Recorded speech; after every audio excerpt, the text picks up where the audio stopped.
नमस्कार.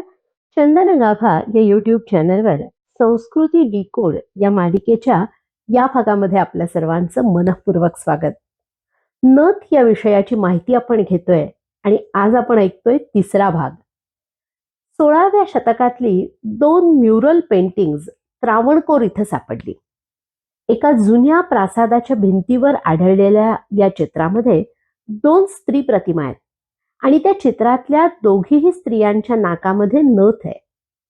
याच काळामध्ये नक्कल केलेलं एक किरातार्जुनीय या काव्याच्या टीकेचं हस्तलिखित आहे.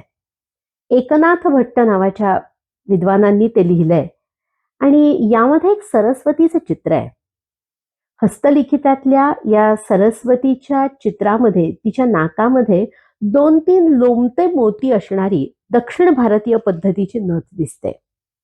याखेरीज 16व्या शतकातला भारतीय परंपरांविषयी बारकावे लिहून ठेवणारा जो ऐने अकबरी नावाचा ग्रंथ आहे, त्यामध्ये बेसर किंवा वेसर, नथ, फूल या नाकातल्या दागिन्यांच्या प्रकारांचं सुद्धा वर्णन आलंय. एका मराठी पदामधला संदर्भ आणि समकालीन संस्कृत रचनेची तुलना करणारा असा एक नथीवरचा शोध निबंध गोडे सरांनी लिहिलाय आणि त्यामध्ये या 2 काव्यांविषयी ते सविस्तर लिहितात. 16व्या शतकात होऊन गेलेल्या केशव स्वामींचं एक रूपकात्मक वर्णन करणारं पद आहे. यामध्ये नथ हे रूपक वापरलंय. नथ म्हणजे काय तर आध्यात्मिक समज, आध्यात्मिक जाणीव.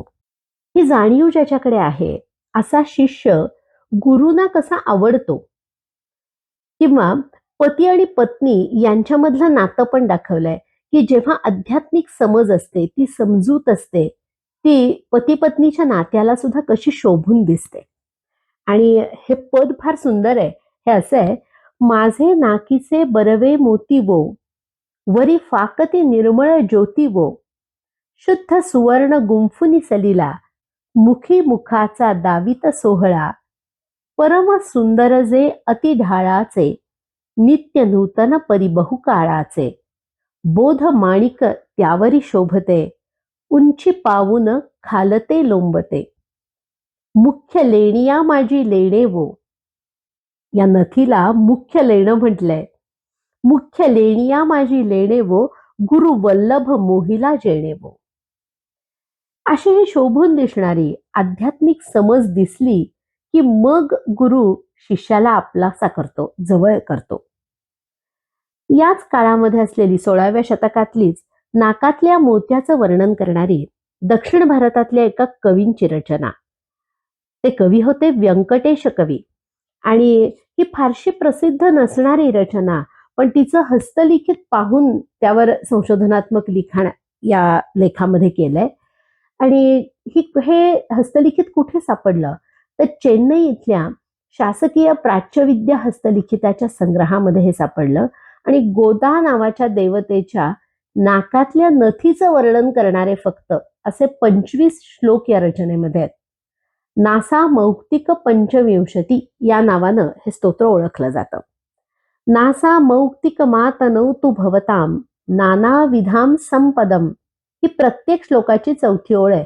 असे 25 श्लोक आहेत आणि 17व्या शतकात मध्ये या नासाभूषणाचे आपल्याला सापडणारे जे अनेक पुरावे आहेत त्यामधला हा अत्यंत महत्वाचा पुरावा ठरतो. 1648 साली जोधपूर इथं सापडलेल्या भागवत पुराणाच्या एका हस्तलिखितामध्ये 3 लोंबणारे मोती घातलेल्या दक्षिणी पद्धतीची नथ घातलेल्या स्त्रियांची चित्र आहेत.